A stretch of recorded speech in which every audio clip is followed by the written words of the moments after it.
ఒక్కసారి జీవితంలో పడిన మచ్చను సముద్ర జలమంతా కూడా కడగలేదు. నీకు చాడీలు చెప్పేవాడు నీ గురించి కూడా చాడీలు చెప్తాడు, జాగ్రత్త.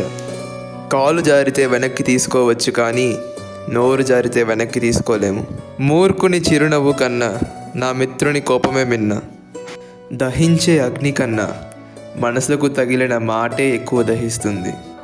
సోమరి 100 అడుగులు వేస్తాడు, ఎందుకంటే సరైన సమయంలో 1 అడుగు వేయడు కనుక. కొద్దిపాటి నిర్లక్ష్యమే అనంతమైన కీడు కలిగించవచ్చు. నువ్వు ఎంత ఎక్కువగా చెప్తే జనాలు అంత తక్కువగా జ్ఞాపకం పెట్టుకుంటారు. కోరిక ఉన్నంత వరకు ఆందోళన ఉంటుంది. దురాశపరుడు తాను చేయవలసింది చచ్చేదాకా చెయ్యడు.